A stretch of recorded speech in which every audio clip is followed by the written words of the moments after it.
Best way to level up as a security researcher is absolutely by learning from what other security engineers do, how they approach a new code base, and what their process looks like in general. But of course, sometimes it can be hard to peek over the shoulder of another smart contract auditor as they're going through their business and doing a real audit. So of course, this is why I've created this series in which I live audit a real code base from Filecoin alongside one of their research engineers, Denis, who has nearly 2 decades of experience in cybersecurity and subsequent blockchain experience. And in this series, you have exactly all the context that I do as we go through the code base, and Denis explains to us how the system works and we uncover bugs and vulnerabilities in real time. And so last episode, Denis showed us how the checkpointing design works for subnet actors to communicate with their parent networks. And then we started to see how this was implemented in the code base and started to pick out a few quirks and potential bugs with the design and the actual implementation. And today in this episode, we're going to continue to dig into this communication design and understand the implementation of it at a much deeper level. And we're actually going to uncover some pretty interesting bugs and potential exploits with it as well. But first, before we begin, of course, my name is Owen, and over a year and a half ago, I founded Guardian Audits, and ever since then, we've uncovered dozens and dozens and dozens of critical and high vulnerabilities. I think at this point, easily over 100 different critical and high vulnerabilities. And throughout the course of that process, I've spent probably at least 2,000 hours auditing smart contracts personally. And my goal with this entire series is to distill down everything I've learned, my experience and my approach, and give it to you so that you can ultimately become a much better security researcher or just blockchain developer in a fraction of the time. All right, so without further ado, let's just dive right into this live audit.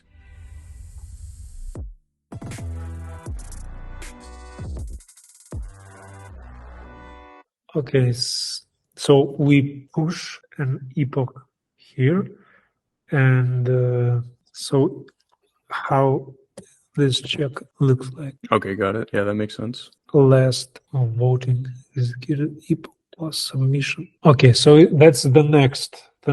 So in our case, 048. In our case, it would be false because last vote is 0, submission period is 4. But we would have 8 here, and 8 is not equal to 4 because this is 0 by default, probably. Yeah. Okay, and submit vote. So this would be false, and should execute vote would not be set to true. Yeah, I'm guessing when we do execute a vote, do we remove that epoch from the queue? Or I guess the next thing I'm interested in is when this function returns, how do we like take things off of the queue and stuff like that? Yeah, that would also be, I think, in the top level function we were just looking at. Oh man, got us again. So should execute. If should execute, then we commit checkpoint. Great, and I'm guessing when we commit, we will try to remove stuff from the queue if it existed in the queue. And is that why we had that contains check? Because it might not be in the queue? Let's see. So commit checkpoint, have a vote submission, get most voted submission, security check here. Yeah, remove the checkpoint epoch from the queue. That is interesting, actually. Yeah, so the not equal checkpoint. So obviously these have to chain off of one another. So that's what that is. But we are, it seems like. Yeah, so it seems like that's the check for the case we added, right? So if we executed epoch, no, but that's, we could not execute epoch number 8 without epoch number 4. So here, if we executed epoch, then we store the executed hash, and that the goal of this check is to prevent us from executing the same checkpoint twice. Yeah, exactly. And then that sort of restarts it increments the nonce on that vote. And so now we have like another period to be able to vote on it, right? Mm-hmm. And in reset, do we update so I see the previous hash is on the checkpoint actually. I'm just wondering, how does that checkpoint get updated to the right previous hash? This checkpoint, right? Yeah, so let's say I did try to commit a checkpoint that had an invalid previous hash. So there are. I guess the assumption is that that checkpoint just needs to be executed in the future at some time, and because it's based off of some previous hash that we haven't yet reached. But there's also, it's potentially true that the previous hash, it was based off of something prior, and then it would need to be reset. But I guess at that point, it's just a completely invalid checkpoint. But I think that ought to be fine. So here we get a checkpoint, bottom-up checkpoint, vote a checkpoint, and check that it hasn't been executed. Yeah, to me, this check is that basically we're basing it off of, we're doing things in the correct sequential order, right? And if we're trying to commit something that's not in the right order, then we need to remove it from the queue, reset the vote, and it needs to be rebased. Basically, yeah, kind of like a get rebase, rebased onto the right checkpoint previous hash, right? Mm-hmm. And we call gateway with that checkpoint. Store it in committed checkpoints. Mm-hmm. I see. So per epoch, that's the exact checkpoint that was committed. Mm-hmm. And then, so I imagine we do still need to remove this from the queue though, right? When we commit it. Yeah, so we call remove only here. But certainly we would want to remove it from the queue if it was in the queue and we actually committed it, right? Actually, I think we didn't look at the mark submission executed function. That seems like something that might actually have it. Yeah, we remove it here. Yeah, there it is. Okay. Yeah, I was thinking like there's no way you you just don't remove it from the queue. Mark submission executed, we remove it, store the executed epoch number, and okay, so if it's not the next epoch, we return. Okay, and here, by the way, if it contains epoch and executed and the first is not epoch, is not that epoch, we return.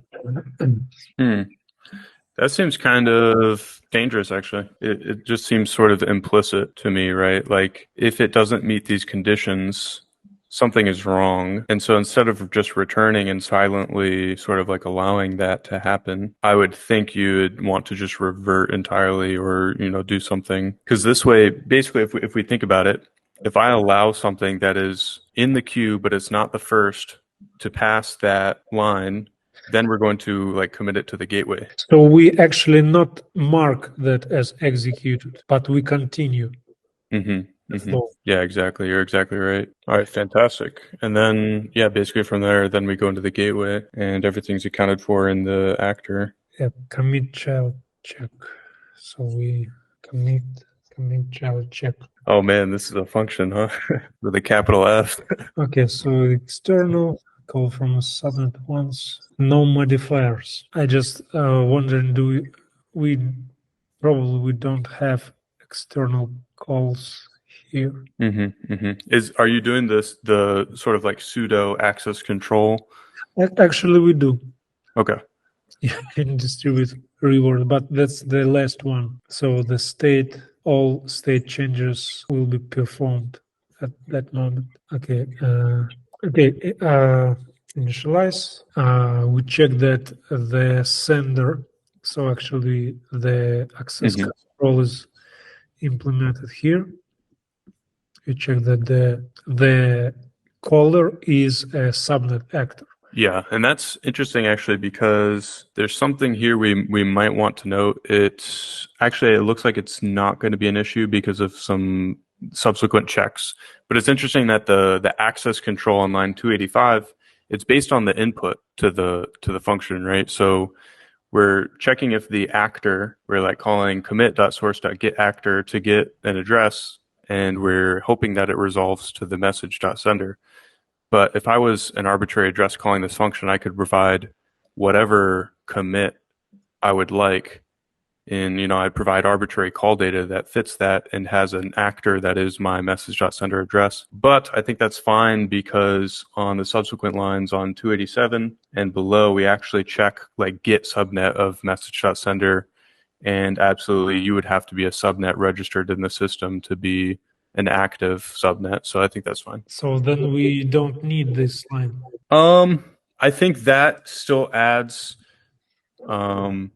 it's still helpful in validating that. So Only for to get something like a log message in a revert case. yeah, this is still helpful to make sure that any subnet that's already in the system cannot submit a commit that is for a different subnet actor. So that is still helpful, just for a different reason than I was expecting access control, right? So I think this is still helpful for a different sort of more niche reason. But then the check from 288 to 289, that's the main access control, in my opinion. That just makes it so that not an arbitrary address can call this function. It has to be somebody with a subnet, right? An actor. Good. We get subnet, check the status. Yep. So here we have a bug, right? And we know about that bug. So because the right line would be like that. So if a previous checkpoint equal to the current epoch in a commit, then it also should revert, right? So if we have committed, if a previous checkpoint epoch is 4 and we are committing epoch is also 4, then something goes wrong. Right, exactly. So yeah, we want it to be strictly, well, actually, so we're saying if the previous checkpoint epoch if that's greater than, yeah, exactly. We would also want to revert if we're submitting something for the previous checkpoint. Yeah. Yep. Then we check the consistency of checkpoints, get current bottom-up checkpoint as a storage for all messages, for all child checkpoints. So we will be adding all child checkpoint messages into this checkpoint storage. Yeah, these lines say exactly that.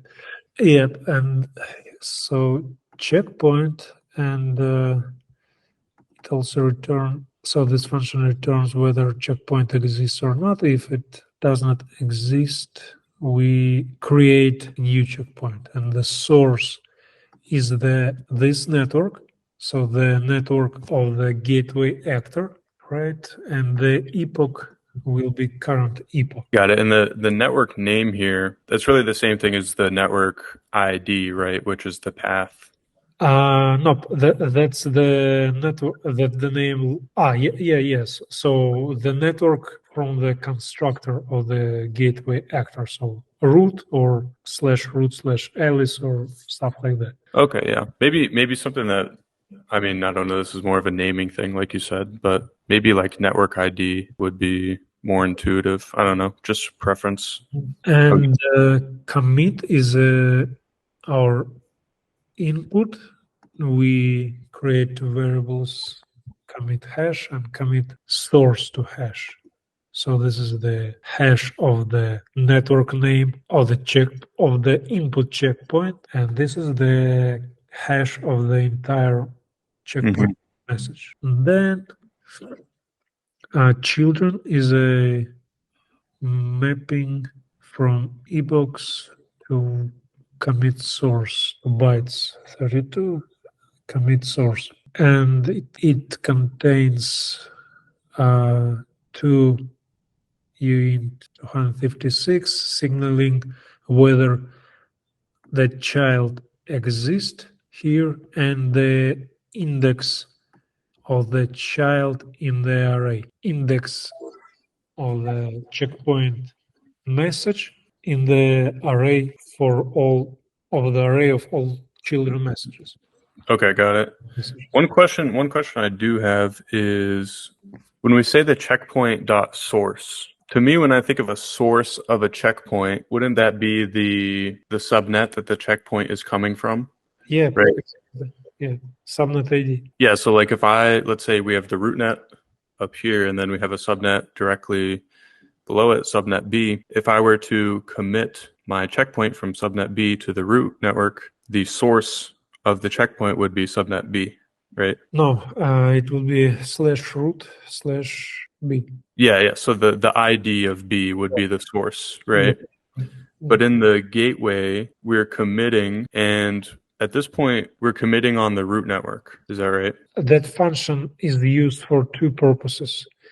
The first purpose is to subnet actor in the same. Yeah. So the first purpose is this subnet actor, Mm-hmm. same rootnet calls commit child check. Mm-hmm. And the second reason is that to store checkpoint messages here. For a top-down? No, just for subnet. Got it. So when this is called, let's say when we're calling it on the subnet, I call, what is this called? Commit check. I call this commit child check function. Yeah. So if we can see here that we have an input commit, Mm-hmm. and it comes from the actor. Bottom-up checkpoint. And if there is no such thing in the storage, we create this one. And the name of this new checkpoint will be the source of this checkpoint will be our network. Mm-hmm. Okay, so if this is being checkpointed up to the root is going to be the source when we commit it. Checkpoint to the root. Because no, the source will, so subnet actor calls commit child check, and the input contains actually the same data structure, right? So this checkpoint. Not the same, similar data structure, right? So next vote, but this checkpoint, we have voted for this checkpoint, right? We have enough votes, and it will be stored here in the next vote submission, and we call it here. Mm-hmm. So if we call this function, and so let's say that this is the first time we call it. Okay, the epoch number 4. We have enough votes. We call commit child check, and what do we see? There is no checkpoint, right? Mm-hmm. And this is the input, and we create so this is commit. The name here is commit, and checkpoint. I say that because here the input is checkpoint. Yes. And so we create a new checkpoint, and the source of this checkpoint is this root subnet, rootnet. Yes. And so we can skip this for now. Yeah.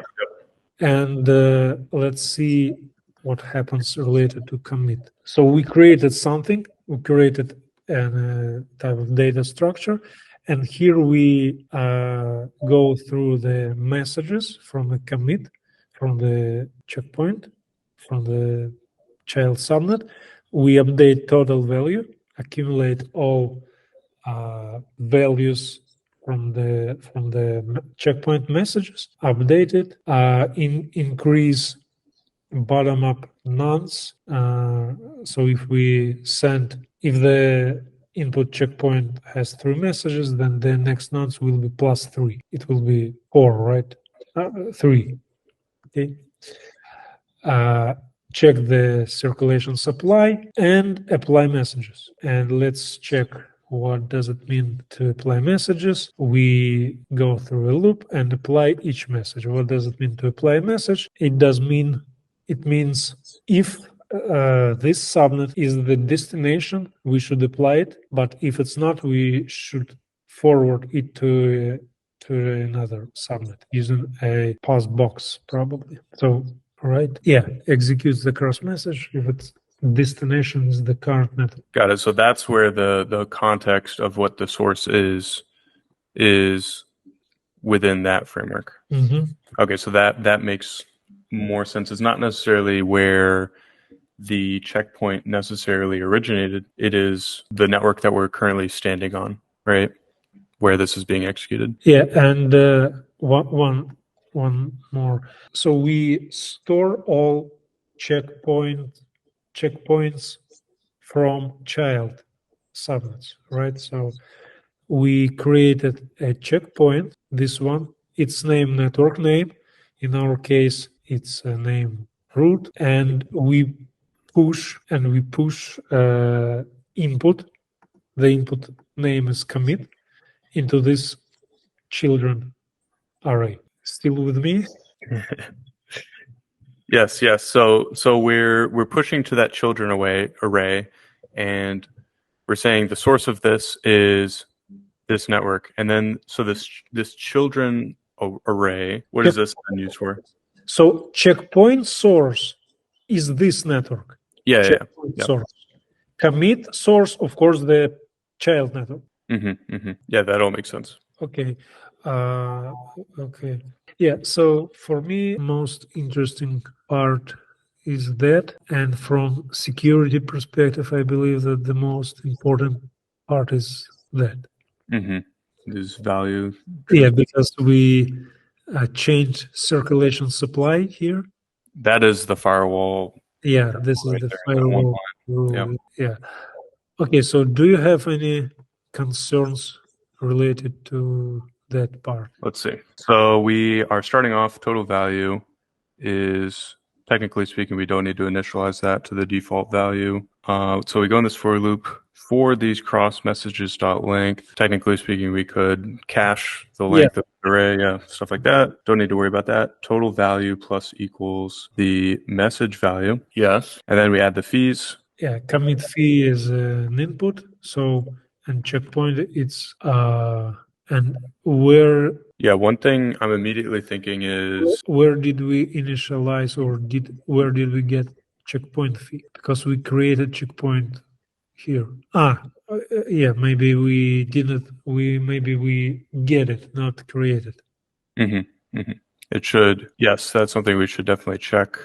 Yeah, one thing we should just note this down just really quick, just so I don't forget, is that I want to make sure, since we're decreasing the circulating supply by these commit.fee and this checkpoint.fee, that value should have also been sucked up on the subnet, right? So if I'm paying a commit.fee and a checkpoint fee and it's coming out of this gateway on the root network, then and I'm contracting the circulating supply on the subnet by this commit fee and checkpoint fee, shouldn't we have also taken the native tokens on the subnet and accounted for those fees on the subnet? On a subnet, but we are accounting.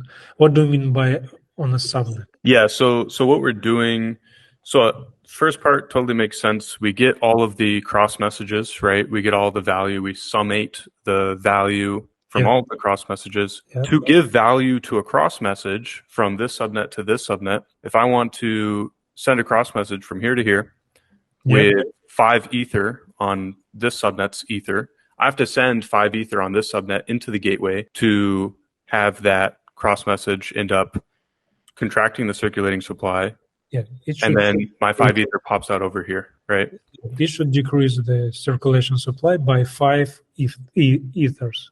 Exactly. So then what happens when I have a commit fee of an additional 1 ether and a checkpoint fee of an additional 1 ether? Is it true that we need to send 7 ether into the gateway here, and then 5 ether ends up here, and then the fees go off, wherever they end up? But we reduce the circulating supply of this subnet by 7. So I need to make sure I actually take 7 from there, right? And I imagine that when you send a cross message, we should be accounting for those fees. We can add this note. So I don't want to drag us into. That's exactly what these notes are meant for, like ideas that we have, and basically like to do, look into. So the note is should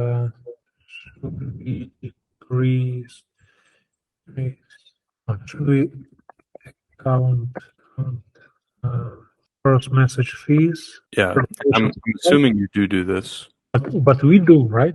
I assume that Your note is we shouldn't do that. you're saying we should not do that. No, you say. Do you say we?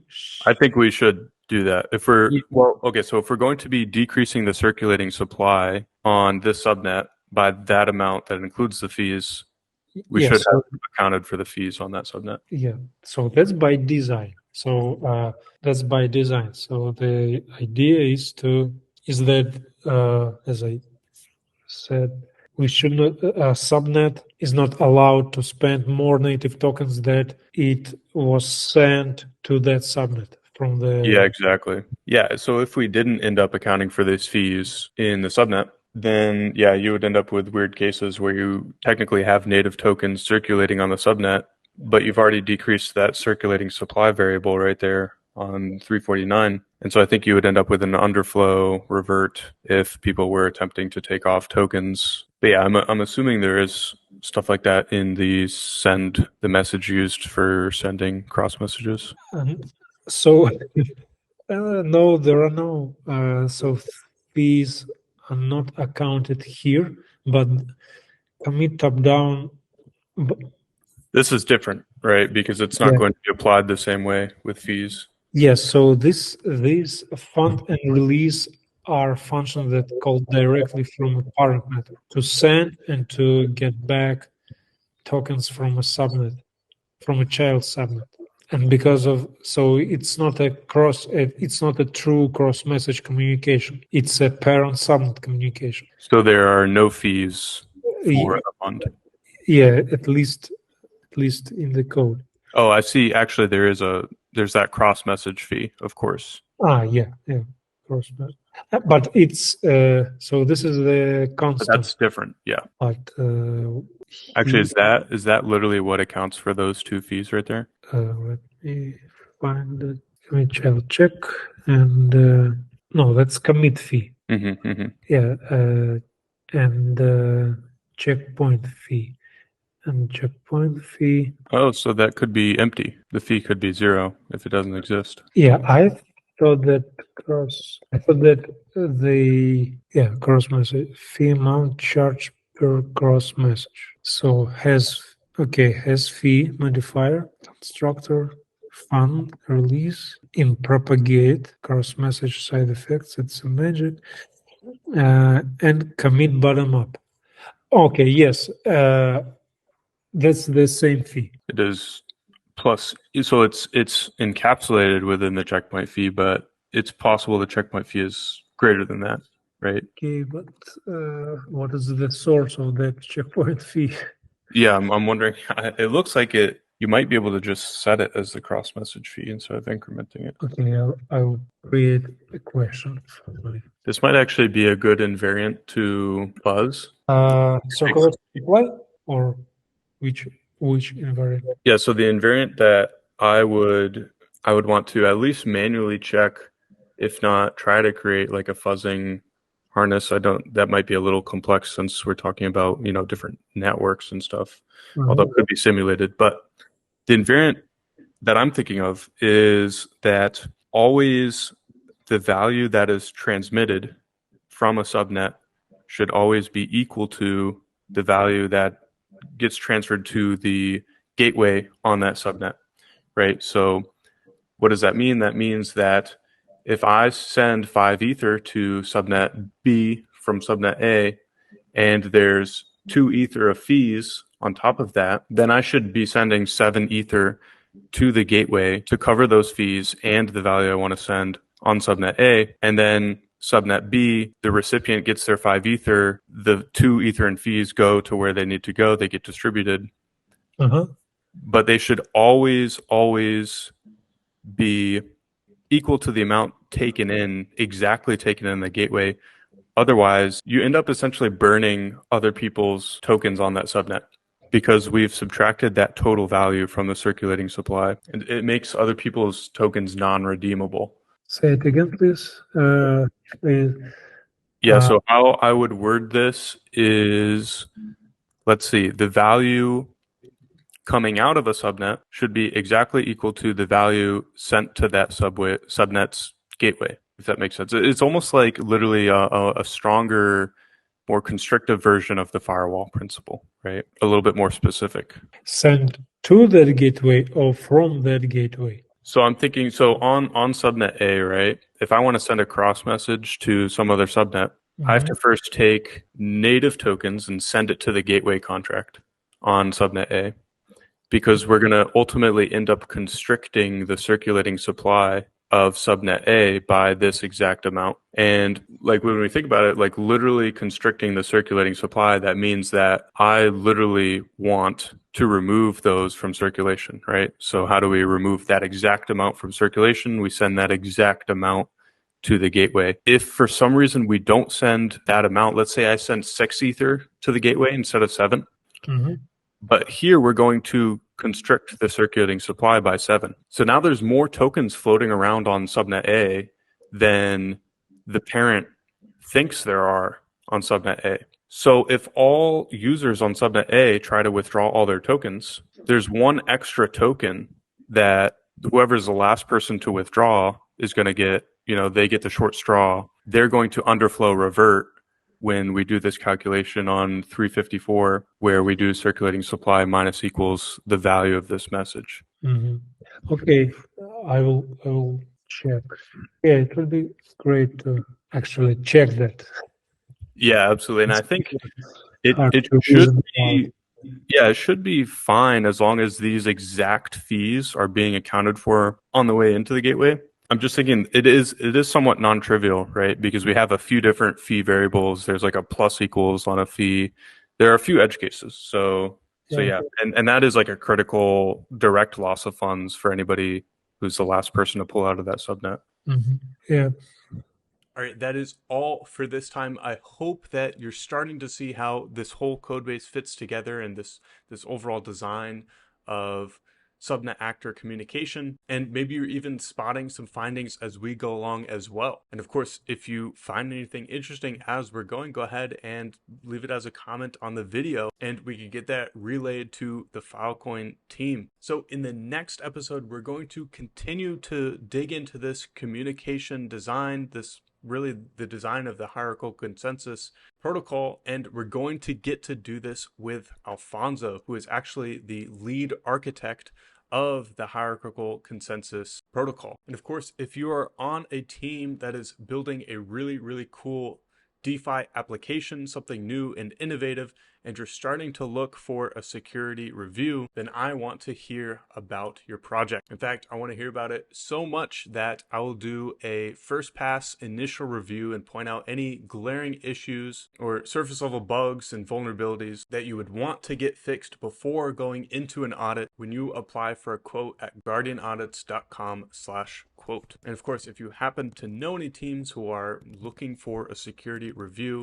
and they're at that stage of the development cycle, then be sure to send them over to guardianaudits.com/quote. And of course, if you're really interested in this security stuff and you'd like to join a community of people around the world who are also interested in leveling up their game as security researchers, and you'd even like to get the chance to team up with others across the world to participate in team audits of real code bases and even get rewarded for your findings, then go ahead and apply to join our free community at lab.guardianaudits.com. Okay, that is all for this time. I cannot wait to see you in the next one.